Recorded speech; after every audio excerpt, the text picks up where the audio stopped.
Yo hoy voy a empezar con una pregunta. ¿Alguna vez os habéis preguntado para qué sirve el arte? Pues este es Robert Schumann y según él, este es un compositor de música clásica y él decía que el arte sirve para llevar la luz al corazón de la humanidad. A mí me ha parecido muy interesante la idea de investigar para qué sirve el arte, ¿no? Entonces me he dedicado a hacer fotos de artistas y a preguntarles qué es lo que quieren expresar con su obra. Y a partir de sus filosofías y de sus ideas y de sus mensajes, me he dedicado a hacer retratos de artistas. Entonces yo lo que hago es les hago fotos y les combino con sus obras, les meto en sus universos y les combino con sus personajes.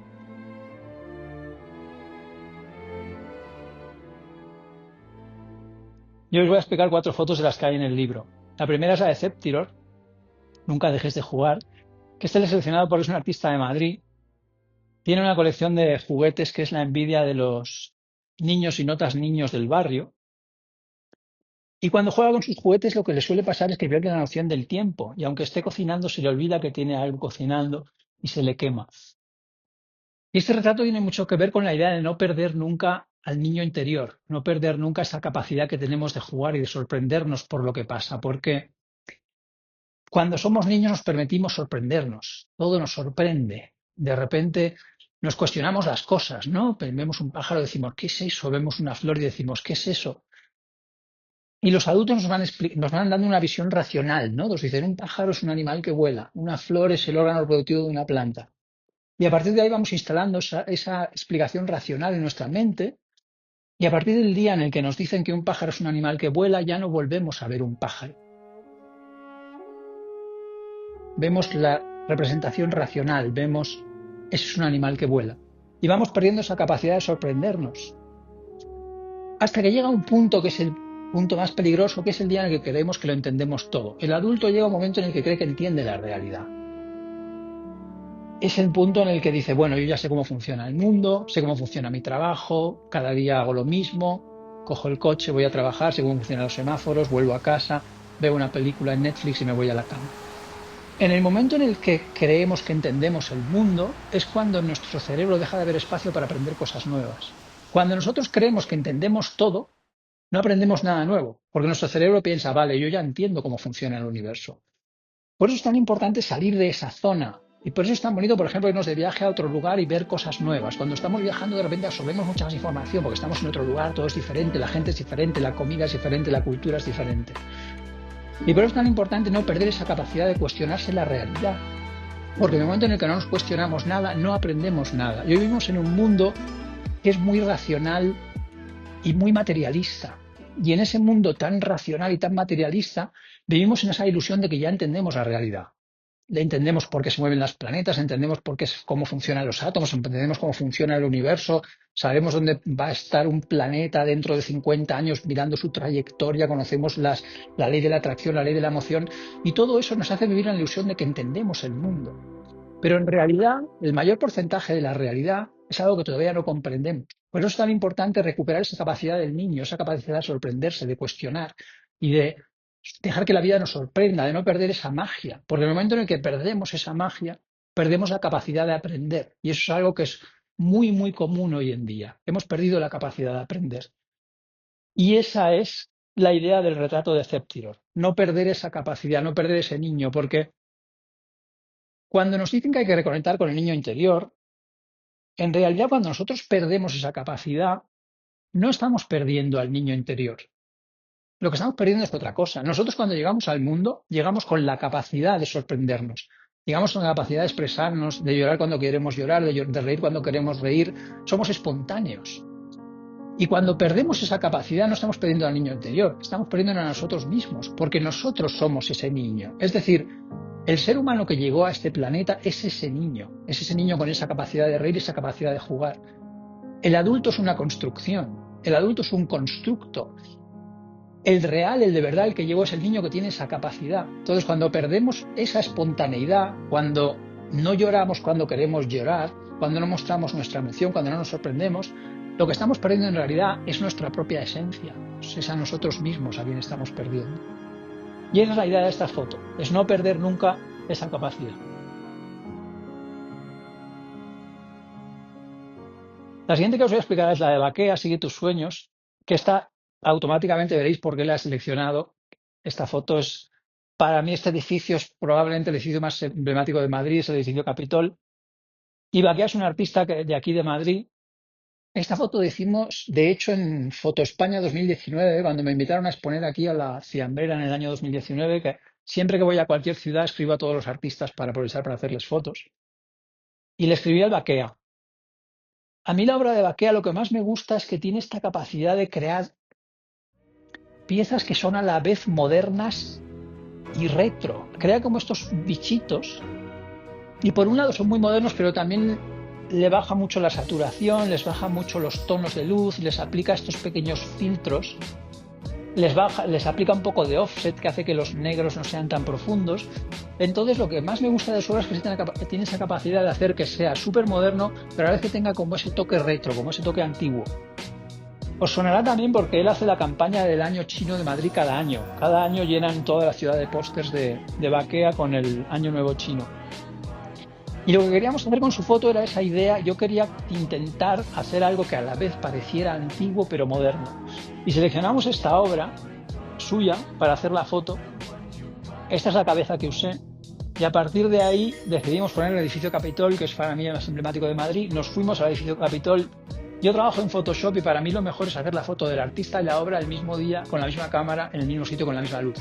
Porque de esa manera luego en Photoshop, al combinar las dos imágenes, queda mucho mejor. Si es una imagen que me manda el artista y tengo que trabajar a partir de ahí, me cuesta mucho más que encaje, porque las imágenes pueden tener tonos muy diferentes, color muy diferente, diferente contraste, saturación. Entonces nos fuimos al edificio Capitol, hice la foto de Baquea y del edificio el mismo día, a la misma hora, con la misma luz. Le pedí que se subiera un semáforo que había por allí. Este es el montaje en Photoshop. Y luego se me ocurrió, mientras hacía la foto, pensé, podría poner a una mujer saliendo aquí de la ventana como si hubiera salido de la ducha y tuviera una toalla en la cabeza y como si hubiera un monstruo saliendo. Y esta foto ya cuando volví a Barcelona se la hice a mi amiga Noé. Y aquí la puse a ella saliendo de la ventana, un cristal roto, también una pequeña grieta. Lo bueno también es que a medida que voy trabajando en la foto también se me van ocurriendo nuevos detalles. También está Susana en la esquina señalando a este ser. Y ahí está la foto de Baquea. Obviamente aquí hay un anuncio de una bebida. Lo quitamos y pusimos su nombre, que es esta idea muy del graffiti, ¿no? Y del arte urbano, que es poner tu nombre lo más grande posible y lo más alto posible para que lo vea todo el mundo. Y pusimos también el avión, que es una referencia a King Kong. Y esto tiene mucho que ver con la idea de seguir tus sueños. De aunque sea difícil, aunque tengas que escalar, aunque te disparen desde un avión, es muy importante que no dejes nunca de seguir tus sueños. Baquea estudió publicidad, pero el mundo que él esperaba encontrarse en la publicidad era muy diferente. Él pensaba que la publicidad era un mundo mucho más creativo, que iba a poder crear campañas muy divertidas, que iba a poder expresarse, y se encontró un mundo mucho más comercial, mucho más frío, con fechas de entrega muy estrictas, con clientes que pedían muchos cambios constantemente. Y no era lo que él se esperaba. Y dijo, esto no me gusta. Yo lo que quiero es hacer muñequitos, yo quiero hacer dibujitos. Y empezó a plantearse que quería dejar la publicidad. Y la gente le decía, no lo dejes, hombre, si te va muy bien, si has estudiado publicidad, has hecho una carrera y tienes un buen sueldo, ¿por qué lo vas a dejar, hombre? ¿Qué vas a hacer? Ilustraciones, muñequitos, va a ser muy difícil vivir de eso. Y hay mucha gente que cuando tenemos un sueño es como que no nos anima a seguirlo, ¿no? Es como, uy, vivir de la ilustración, uy, este chaval, qué ideas tiene, ¿no? Muchas veces a los niños también, uy, que quiere tocar el violín, quiere ser bailarín, quiere escribir poesía, tiene muchos pájaros en la cabeza, ¿no? Este niño, hay que explicarle cómo son las cosas. Como vayas por ese camino te vas a dar una torta, nos dicen. Y es muy importante entender lo que pasa cuando alguien nos hace ese tipo de comentarios y cuando nosotros caemos en esa trampa, porque eso es una trampa. Hay que tener en cuenta que cuando hay una persona que tiene un pensamiento limitante, por ejemplo, no vas a poder vivir de la ilustración, no vas a poder vivir vendiendo tu obra, no vas a poder vivir del arte, lo que está haciendo es transmitirnos una creencia limitante. Esa creencia limitante es un pensamiento. El pensamiento no solamente es algo inexistente. del pensamiento, o sea, nuestro cerebro no solamente es un órgano físico. Nuestras neuronas, de hecho, se comunican mediante señales químicas y eléctricas. Y eso crea un electromagnetismo. Nuestro cerebro genera un campo electromagnético que es nuestro pensamiento. Es un campo invisible. Ese campo electromagnético que está creado a partir de las señales químicas y eléctricas que utilizan las neuronas para comunicarse, es a partir del cual nosotros tomamos todas nuestras decisiones. Cada intención, cada decisión, cada proyecto, cada plan viene de ese campo invisible que genera nuestro propio cerebro. Ninguna acción puede llegar a realizarse sin un pensamiento previo. Del mismo modo que no puede haber un árbol sin una semilla, no puede haber un acto sin un pensamiento. Es muy importante entender esto porque ahí vemos que el pensamiento positivo genera acciones positivas y el pensamiento negativo genera acciones negativas. Todo surge del pensamiento. Por eso es interesante observar nuestro pensamiento y ver hacia dónde nos lleva. Todas las decisiones que yo he tomado en mi vida me han llevado a donde estoy ahora. Las decisiones que yo tomé a partir de ahora me llevarán a otros lugares. Mi pensamiento es la base de mi acción. Entonces, cuando alguien piensa que tú no puedes vivir del arte, que tú no puedes vivir de tu poesía, que no sigas tus sueños, que vaya todo lo que te vas a pegar, tiene una serie de pensamientos limitantes, de patrones de pensamiento tóxicos que han sido heredados de su familia y está intentando contagiarnos esos patrones tóxicos. Cuando alguien le dice a un niño, uy, quiere ser poeta, quiere tocar el violín, por ahí vas mal, ¿tú crees que vas a poder vivir escribiendo poesías? Lo que está haciendo esa persona, en realidad, es contagiarnos un patrón limitante, un pensamiento tóxico que a él le viene de su padre, de su abuelo, de su hermano, de su tío, de quien sea, que ha hecho que no siga sus sueños. Cuando alguien no sigue sus sueños, cada día va estando un poco peor y termina transformándose en una persona que puede llegar a ser lo que conocemos como un cascarrabias, ¿no? Alguien que realmente está frustrado porque no ha hecho en su vida lo que quería hacer. Alguien que se ha obligado a sí mismo a tener un trabajo que no le gustaba, aguantar un jefe que le trataba mal y hacer algo porque tenía que pagar la hipoteca y ha decidido no seguir sus sueños. Cuando esa persona intenta inculcarnos eso en nuestra cabeza, lo que está haciendo es contagiarnos un patrón tóxico. Tenemos esta teoría de que solamente las enfermedades físicas son contagiosas, ¿no? Te pueden contagiar un virus, te pueden contagiar una bacteria cuando alguien tiene la gripe, pero eso no es así. Las enfermedades mentales, los desequilibrios psicológicos también son contagiosos y pasan de generación a generación, de padres a hijos o de madres a hijas. Y cuando vemos esos patrones limitantes, cuando tú le estás diciendo a un niño, tienes las manos de mantequilla, eres muy patoso, a este niño le sale todo mal, este niño es medio tonto, lo que estás haciendo es crear una forma de pensamiento que tú estás intentando inculcarle a ese niño. Y ese niño en algún momento de su vida puede creer que eso es cierto y puede creer, es verdad, soy muy patoso, todo me sale mal, soy medio tonto, tengo las manos de mantequilla. Es muy importante entender lo negativo que es eso y sobre todo no caer en esa trampa. Porque cuando nosotros somos conscientes de lo que está haciendo esa persona, nos damos cuenta de que nosotros somos inmunes a eso siempre y cuando nos demos cuenta. Para ser inmune a un patrón de pensamiento tóxico no hace falta ninguna vacuna ni ningún medicamento, solo hace falta darse cuenta de que esa persona tiene limitaciones autoimpuestas y está intentando transmitírtelas. En el momento en el que tú entiendes que esa persona tiene sus limitaciones y que no son tuyas, tú eres inmune a esas limitaciones.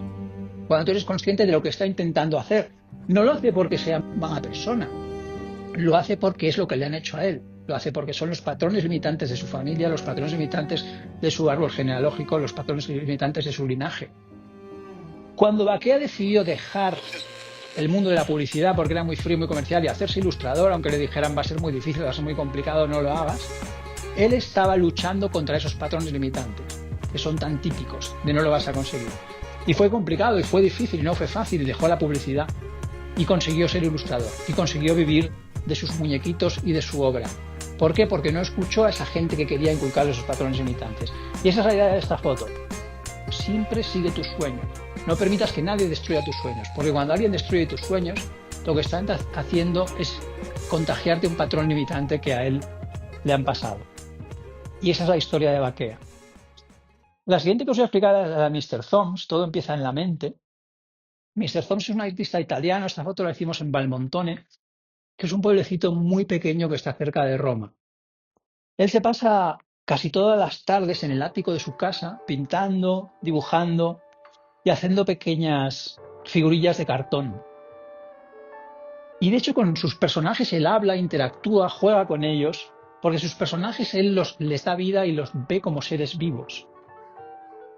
Pero cuando alguien sube al ático y oyen el crujido de las escaleras de madera, se quedan todos muy quietos, como si estuvieran capturados en una fotografía. Incluso su perro, Quijo, que está aquí, se queda muy quieto, y todos los muñecos, para que nadie sepa que en realidad están vivos y hablan y juegan con Mr. Thoms cuando nadie les ve. Y Mr. Thoms se pasa muchos días pintando y pensando sobre la vida. Por ejemplo, una tarde que estaba pintando este cuadro de un señor mirando al mundo desde dentro de su cerebro, empezó a pensar que la única manera que tenemos de procesar la realidad es a través de nuestro propio cerebro. Es decir, todo lo procesamos con nuestra mente. Todo lo que nosotros percibimos del exterior pasa por el filtro de nuestro cerebro. Nosotros no vemos las cosas como son. Nosotros vemos las cosas tal y como somos nosotros, con la limitación de los 5 sentidos que tenemos. Esto es algo muy interesante porque durante muchos años los científicos pensaban que había un mundo exterior real, un mundo físico, y que nosotros percibíamos ese mundo tal como es. Pero ahora están empezando a darse cuenta de que eso no es totalmente así, sino que es nuestra propia conciencia la que construye la realidad. Y mi percepción de la realidad puede ser muy diferente a la percepción de la realidad que tiene otra persona. Hay gente más positiva, gente más negativa. El ejemplo más claro, por ejemplo, es alguien que cree que existen las señales y alguien que no. Su visión de la realidad es muy diferente. Por ejemplo, pensemos que una persona ha conocido a alguien que le gusta y está pensando, ¿debería mandarle un mensaje por Instagram o no? Y esa persona está en su cocina cocinando y de repente oye una canción en la radio del vecino que dice "What you waiting for?", que significa ¿a qué estás esperando? La persona que cree en las señales dice, ostras, ¿esto es una señal? Estoy pensando si debería escribirle un Instagram a esta persona y acabo de oír una canción que dice "What you waiting for?", ¿a qué estás esperando? Le voy a mandar un Instagram. Le manda un Instagram, le contesta y quedan y se conocen y se enamoran. Eso mismo exactamente le pasa a una persona que no cree en las señales, no cree que exista ningún tipo de señal. Oye una canción del vecino y dice, ya está el pesado del vecino con la radio tan alta. Y le dice, baja ya el volumen de la radio. ¿Veis la percepción tan diferente de la realidad? El que cree las señales manda un mensaje de Instagram y queda con alguien, y el que no se enfada con el vecino. La realidad es la misma, pero cada uno la interpreta de manera totalmente diferente, porque la realidad te contesta en el mismo código que tú usas para cuestionar. Con lo cual, la realidad que percibimos es muy diferente según nuestras propias creencias. Y a partir de ese análisis podemos ir a lugares muy diferentes. Hay muchas ramificaciones distintas. También es muy interesante pensar que si nuestra conciencia construye la realidad, a medida que nuestra conciencia se expanda y se desarrolle y evolucione, podríamos percibir capas de la realidad que ahora mismo no percibimos. Es decir, percibimos un porcentaje de la realidad y podría haber más porcentajes de la realidad que ahora mismo no vemos, pero a medida que evolucionemos, esa percepción podría expandirse, porque si es mi conciencia la que construye la realidad, a medida que mi conciencia se expanda, mi percepción de la realidad también podría expandirse. Y esos son los tipos de filosofías y cosas que piensa Mr. Hobbes cuando está en casa pintando. Por eso tiene la idea de que tu mente te puede liberar si tú observas el mundo con curiosidad, pero también tu cerebro puede encerrarte. ¿Veis esta pequeña escultura aquí que tiene de un hombre con un cerebro dentro de una jaula? Porque el cerebro puede liberarte si lo usas de manera creativa, cuestionándote el mundo, pero también puede transformarse en una cárcel si usas tu mente de manera muy racional, lógica, y pierdes la magia. También tiene un mural que es de este mismo hombre con el cerebro dentro de una jaula. Y otro día, mientras hacía una pequeña escultura de cartón, se puso a pensar que, del mismo modo que el cerebro es la única herramienta que tenemos para procesar la realidad, también todo lo que creamos surge de la mente. Es decir, cuando yo creo algo, primero tengo que pensarlo. Primero pienso, vale, voy a pintar un cuadro, voy a hacer una escultura, voy a crear lo que sea. Y una vez lo visualizo en mi mente, puedo comenzar a crearlo. Todo lo que existe en el mundo ha sido creado por una mente. Todos los libros surgen de la mente de un escritor, las películas surgen de la mente de un guionista, los edificios surgen de la mente de un arquitecto, las obras de arte surgen de la mente de un artista. Nada ha empezado a aparecer de repente, sin haber sido pensado antes, ¿no? Todo parte de la mente y luego todo se procesa a través de la mente. Vivimos en un universo mental, todo surge por una idea y todo se procesa a partir de la mente. Pero ahí Mr. Thompson un día empezó a pensar, vale, todo lo que hemos creado los humanos surge de la mente, de acuerdo, ¿no? Un coche, un edificio, un libro, una película, pero lo que no hemos creado los humanos, ¿de dónde surge? de dónde salen los árboles y los pájaros y los planetas y las estrellas y los universos.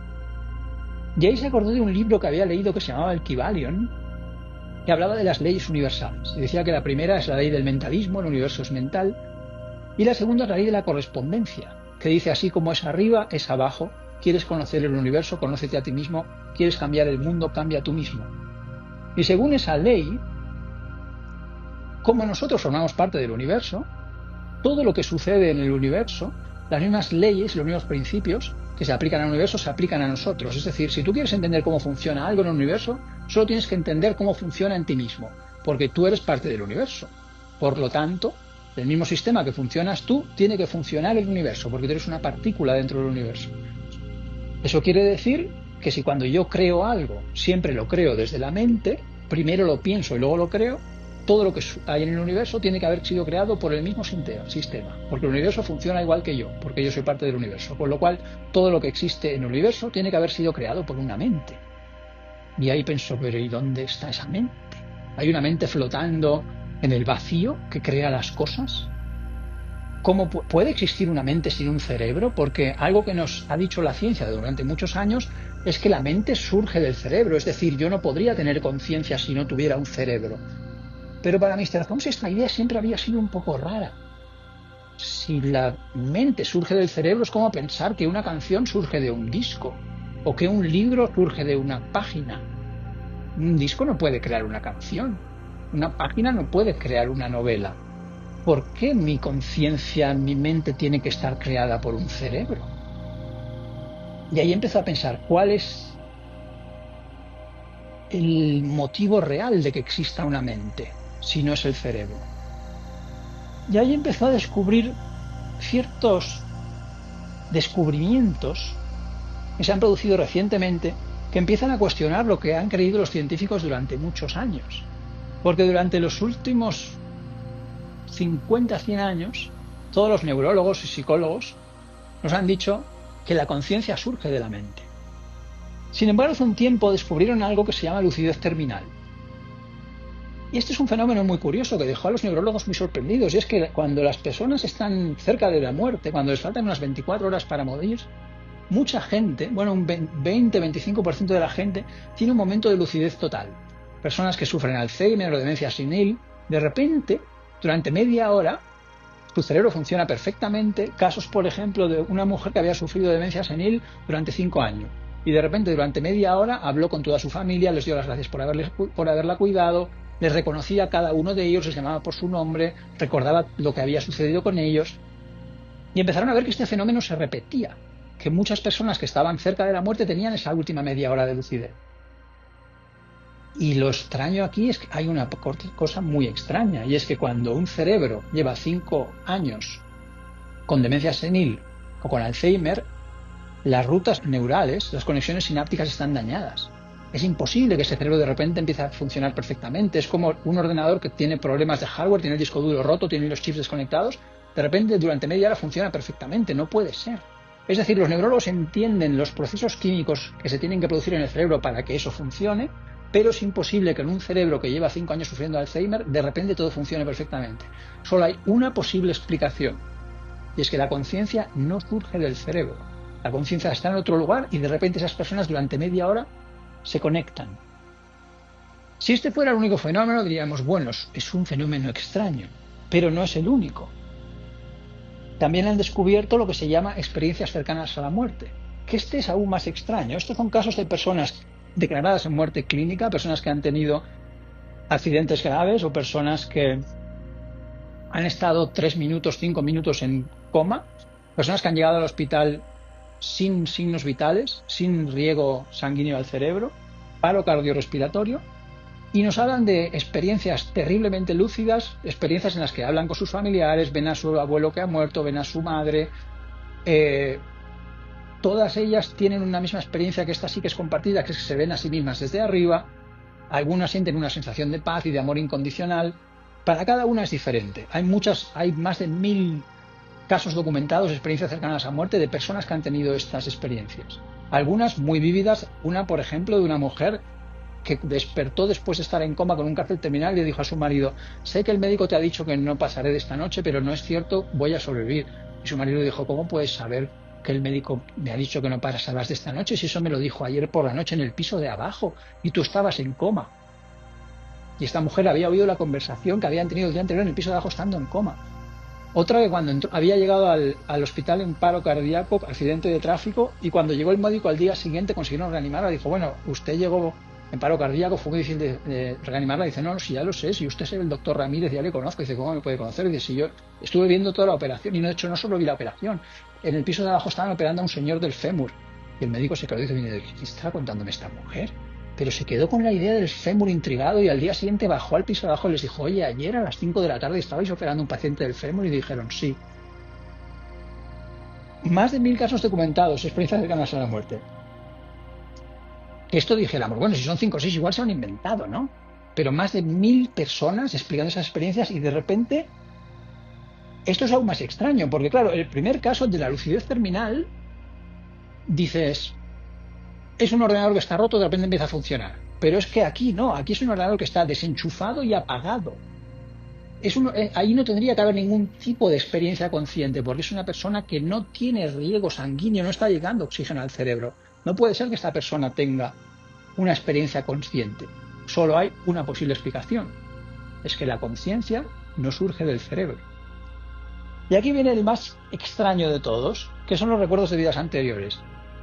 Este es uno del que los científicos en general no se querían acercar mucho, porque en el mundo de la ciencia tenemos esta idea de que todo es muy educado y muy respetuoso, y suben unas teorías y se cuestionan las teorías anteriores y la gente lo observa y tal, pero no es así. Cuando alguien propone algo muy loco, normalmente su reputación como científico puede verse muy dañada. De hecho, los primeros científicos, astrólogos y astrofísicos que dijeron que era posible que la vida en la Tierra hubiera llegado en meteoritos en forma de microbios dentro de meteoritos, les ridiculizaron, se echaron de las universidades donde daban clase y destruyeron totalmente su carrera. Y hoy en día se admite que es muy posible, una de las posibles explicaciones de cómo empezó la vida en la Tierra es que llegase como microbios dentro de meteoritos. Los microbios tienen la capacidad de sobrevivir durante siglos en condiciones extremas de frío terrible.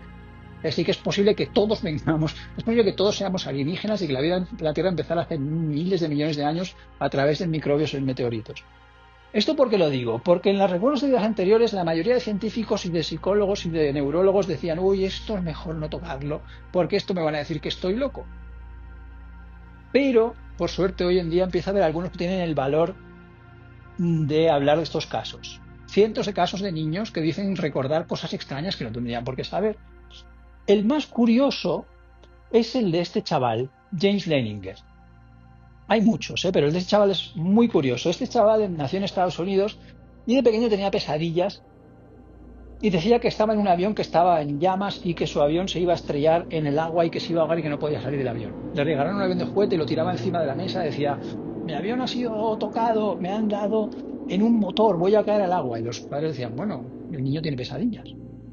Hacía muchísimos dibujos constantemente del avión y siempre los firmaba como James 3. Y él decía que era James el tercero y que su avión se había caído en el agua y que él se estaba ahogando. Y un día les dijo, mi avión era el Corsair. Y los padres dijeron, bueno, vale. Y salí de una base. Y le dijeron, ¿y cómo se llamaba la base? Y el niño nos dijo, Natoma Bay. Y empezaron a decir, ¿de dónde saca este niño todas estas historias tan raras? Natoma Bay, Corsair.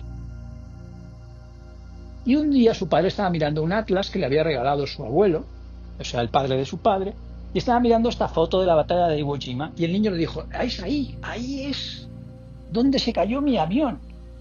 Entonces empezaron a investigar y descubrieron que efectivamente había habido una batalla de Iwo Jima en la Guerra Mundial, Estados Unidos contra Japón, y le preguntaron al niño, ¿pero todo esto de dónde sale? ¿Y estabas tú solo? Dijo, no estaba yo solo. Ahí estaba Jack Larsen, que era mi compañero. Entonces el padre primero pensaba, todo esto son historias, son locuras del niño este. Pero luego empezó a decir, ¿de dónde saca todas estas historias? Natoma Bay, ese es un nombre muy raro, Jack Larsen, Corsair. Y ahí descubrieron que había una reunión de veteranos de la batalla de Iwo Jima. Y dijeron, vamos, y cogieron al niño y se fueron para allá. Y empezaron a preguntarle, oye, en la batalla esta de Iwo Jima, ¿salisteis? ¿Dónde llamaba la base? ¿Dónde salisteis? Y dijeron, Natoma Bay. ¿Y había algún piloto allí que se llamaba Jack Larsen? Y esto aquí empieza lo más fuerte. No solo había un piloto ahí que se llamaba Jack Larsen, sino sé que ese piloto estaba en la convención de veteranos de la batalla de Iwo Jima y les dijo, ya, yo soy Jack Larsen. Y le dijeron, oye, ¿y en esa batalla murió alguien? Y dijo, sí, murió solamente un piloto que se llamaba James Houston Jr., porque su padre también se llamaba James. Es decir, este James era el hijo de James y este niño firmaba todos sus dibujos como James 3 porque él decía que era el James número 3. Y cuando le preguntaban, ¿pero tú quién eres en estos recuerdos? Él decía, yo, soy James.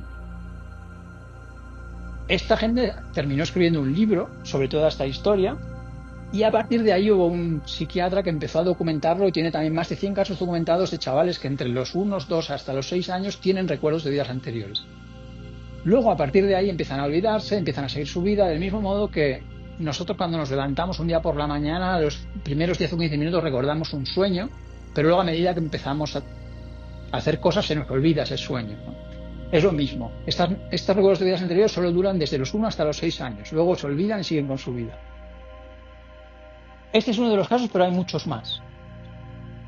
Y esto es lo curioso, es que claro, este caso ya es el más loco y el más difícil de aceptar como real, porque aquí ya no solo esto no solo indica que la conciencia no surge de la mente y que la conciencia puede sobrevivir, sino que la conciencia puede pasar de un cuerpo a otro en diferentes encarnaciones. Con lo cual, cada vez hay más estudios que están empezando a contradecir lo que nos decían hasta ahora los neurólogos y los científicos, y parece ser que la conciencia... A ver, es cierto que la mayoría de neurólogos hoy siguen defendiendo que la conciencia surge de la mente, pero cada vez hay más estudios que contradicen o que por lo menos cuestionan esta idea. Y a partir de todas estas teorías es como Mr. Thoms llegó a la conclusión de que la conciencia no surge de la mente, de que la conciencia no necesita algo físico, de que la conciencia no necesita un contenedor, igual que una canción no necesita un disco. Tú puedes romper un disco y la canción sigue existiendo. Es al revés, es decir, la conciencia no surge de la materia, es la materia la que surge de la conciencia. En el origen del universo solo puede haber una cosa, que es conciencia. La conciencia hace posible el pensamiento hace posible la creación de cualquier cosa física que exista.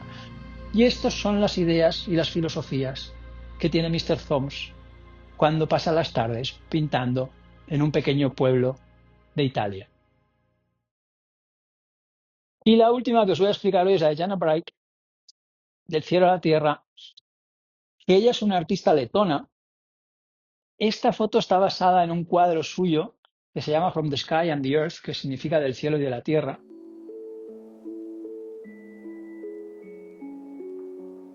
Y Jana Bright es una de esas personas que desde que era pequeña siempre fue muy sensible y tenía una conexión muy profunda con su emoción. Y siempre le decían, es que esta niña es demasiado sensible. Las personas que somos muy sensibles en general tenemos ciertas dificultades para interactuar con el mundo tal y como está montado, ¿no? Porque algo que le pasaba a Jana desde pequeña es que pensaba, en este mundo hay algo que no va bien. ¿Por qué la gente es tan agresiva? ¿Por qué la gente se pone nerviosa tan rápido? ¿Por qué hay tanta violencia? ¿Por qué están siempre tan estresados? Hay algo que no funciona. Y yo no me siento cómoda. Es como si yo viniera de otro lugar. No entiendo qué hago aquí. Y no entiendo por qué la gente aquí es así. Y es uno de los problemas que tiene la gente altamente sensible. De hecho, está catalogado dentro de la psicología, hay un perfil que se llama la persona altamente sensible, que es una persona que suele tener problemas de interacción social, le molestan en los lugares con luces muy fuertes, los lugares con mucho ruido, las aglomeraciones de gente. Si ven algún tipo de episodio violento, ya se pasan todo el día mal, no pueden ver películas violentas porque les sienta fatal. Y tenemos la idea de que el problema es que estas personas son demasiado sensibles y que tienen que adaptarse a la sociedad. Pero no nos damos cuenta de que el problema es exactamente lo contrario. Es la sociedad la que es extremadamente insensible y es la sociedad la que debería adaptarse un poco más a este tipo de personas. Las personas altamente sensibles no tienen ningún problema. No les gusta la violencia, no les gustan los ruidos excesivos, no les gusta ver una discusión, no les gusta ver una pelea. ¿Eso es un problema? No lo es. El problema no lo tienen las personas altamente sensibles. El problema lo tiene el mundo en el que vivimos. Ese es el problema. Y a partir de aquí fue cuando Jana, cuando empezó a crecer y a hacerse mayor, se dio cuenta de que ella no tenía ningún problema, de que el problema estaba a su alrededor, de que el problema es que la gente anula sus sentimientos, anula tus emociones y funciona solamente con la mente. Y esta educación que nos dan tan mental de no, hay que ser fuerte, no hay que llorar, no hay que mostrar la emoción, hay que siempre seguir adelante como si no pasara nada, ¿no? Esta educación tan masculinizada en el fondo es muy negativa, porque nosotros tenemos por un lado la mente y por otro lado el corazón. Digamos, eso es como nuestra parte masculina y nuestra parte femenina. La mente es la masculina, es la lógica, es la racional, y el corazón es la femenina, es la emoción, es la intuición, es la magia, es algo mucho más sutil. La educación que nos dan es que la mente es la que manda. Y si la mente te dice tienes que seguir en este trabajo para pagar la hipoteca, aunque el trabajo no te guste y tu emoción te diga no quiero trabajar en esto, es lo que tienes que hacer. La mente se transforma en esa dictadora. Y no nos damos cuenta de que nos enseñan a pensar, pero nadie nos enseña a sentir. ¿Alguna vez os habéis planteado esto? A nosotros nos enseñan a pensar de manera racional, nos enseñan un lenguaje, aprendemos a hablar español o francés o inglés, un español piensa en español, un francés piensa en francés, un inglés piensa en inglés. A partir de esa capacidad lógica es cuando comenzamos a pensar racionalmente. Antes de tener lenguaje no pensamos, solo sentimos. Un bebé ya siente los abrazos de su madre, siente el calor, siente el frío, siente el bienestar. Un bebé sabe lo que le gusta y lo que no. Un niño sabe que le gusta que le abraces y sabe que no le gusta que le pegues. Hay algo dentro de ti que ya te hace ver qué es bueno y qué es malo. Tú sabes que un abrazo es algo bueno y tú sabes que te griten es algo malo. Hay algo dentro de ti que ya sabe eso no es lógico, eso no es algo racional, eso no es algo que tengan que enseñarte, tú ya lo sabes. El sentimiento está ahí. Eso viene predefinido. Si nadie te enseña a sentir, si nadie tiene que decirte lo que debes, nadie te dice que cuando ves a tu perro tienes que sentir amor. O que cuando ves lo que está pasando en Palestina tienes que sentir rabia. Tú lo sientes, ¿no? Tú sientes amor, tú sientes rabia. ¿De dónde viene eso si nadie te lo enseña? Eso viene porque ya está ahí. Eso es tu esencia, eso es tu alma. Eso no te lo tiene que enseñar nadie porque eso ya existe. Cuando tú anulas toda esa emoción, cuando tú haces que tu mente se transforme en el jefe y suprimes tu emoción, tú estás cogiendo la parte más esencial de tú mismo, estás cogiendo lo que ya existía de antes y lo estás anulando a partir de algo que te han ido inculcando en esta vida. Estás haciendo que tu cerebro se transforme en el jefe de tu alma. Y así es como vivimos en la sociedad actual, en la sociedad hiperracionalista, hipermaterialista en la que vivimos. Vivimos como seres mentales atrapados en un cuerpo físico y con el sentimiento anulado. Vivimos en una estrangulación del alma. De esa emoción que nos está dando esa información. Cuando tú odias tu trabajo es por algo. Cuando tú ves lo que está pasando en Palestina y te derrabias por algo. Cuando tú ves a tu perro y sientes amor es por algo. Toda esa emoción, toda esa información te la está dando tu conciencia. Y si tú no la escuchas, si tú no dices yo odio este trabajo, odio a mi jefe, tengo que dejarlo. Si tú dices yo no puedo ver las noticias de lo que está pasando en Palestina sin hacer algo y salir a manifestarme, es porque tu mente está anulando a tu alma. Y eso es de lo que se dio cuenta Jana Bright. Y debería ser al revés. Es decir, nosotros no deberíamos permitir que nuestra mente anule a nuestra alma, que nuestra parte masculina anule a nuestra parte femenina. Debería ser al revés. La parte masculina debería estar al servicio de la femenina. Nuestra mente, nuestro lenguaje debería ser una herramienta para comunicar nuestra emoción, para comunicar nuestro sentimiento, para comunicar nuestro amor. A partir de ahí es donde de verdad podemos vivir como se supone que debemos vivir, utilizando la parte masculina al servicio de la parte femenina. Nos han enseñado que lo que manda es la masculina, es la mente, pero no es así. Y eso, si ahora miramos a nuestro alrededor, si ahora vemos todo el sufrimiento, el dolor y la guerra y el desastre que hay a nuestro alrededor, es precisamente por eso, porque estamos viviendo al revés y no nos hemos dado cuenta de que el que debería llevar la dirección de nuestra vida es el corazón, no es la mente. La mente debería proteger eso. Es decir, la energía masculina, esto es algo que todos tenemos dentro, la energía femenina es algo que todos tenemos dentro, y el masculino es el que defiende, es el que protege, es el que sostiene al femenino. Y eso es por un motivo. Eso es algo que también vemos en el exterior. Cuando nos dicen que el masculino es el protector, muchas veces incluso se nos hace ver que el masculino es el sexo fuerte y el femenino es el sexo débil. Por eso el masculino protege, ¿no? Por eso el padre de familia es el que protege a la familia, es el que trae dinero a la casa y es el protector. Como si lo hiciera porque es más fuerte. Y eso no es así. El masculino no protege porque sea más fuerte que el femenino, porque no es más fuerte que el femenino. El masculino protege porque está protegiendo lo más importante que hay en el universo, que es la capacidad de crear vida. Solamente el femenino crea vida. El femenino crea, el femenino hace que tengamos descendencia, hace que haya evolución, hace que haya vida, hace que haya aprendizaje. Todo eso solo lo puede crear el femenino. Por eso el masculino lo protege, porque es lo único que tiene, porque es lo más importante, no es porque sea más fuerte. Y esa es la historia de Jana Bright. Es como volver a conectar con el corazón, con esa parte importante que tenemos anulada en la sociedad ultramental en la que vivimos. Y por eso hay que empezar a darse cuenta de que las personas altamente sensibles en realidad tienen un mensaje muy importante para nuestra sociedad. Y es que nos están enseñando cómo deberíamos vivir la vida para no sufrir tanto. Y esa es la última historia que os voy a explicar hoy. En YouTube tenéis muchas más, en youtube.com/@drgates, las más historias de más artistas. Si os ha gustado podéis entrar. Como veis, yo hago retratos de artistas muy modificados a partir de Photoshop, los meto en sus universos, hablo de sus filosofías, intento captar algo que vaya más allá del aspecto físico, intento captar su alma, su mensaje más profundo. Porque creo que a través del arte, el artista es una persona muy especial, porque es el que no encaja en la sociedad, es el que no puede trabajar 8 horas en un banco y hacer algo que le hace infeliz. El artista se rebela contra todo eso. Por eso los artistas tienen esas historias tan bonitas, por eso los artistas tocan esos lugares que nos llevan, nos conectan a nuestra emoción. Porque son esas personas que no encajan en este mundo tal y como lo hemos montado. Y por eso yo me he dedicado a contar sus historias, porque son los artistas los que pueden salvar el mundo tal y como está. Y no somos conscientes de lo importante que es el mundo del arte. El arte es muy importante porque nos conecta con nuestra alma. Muchas gracias por venir.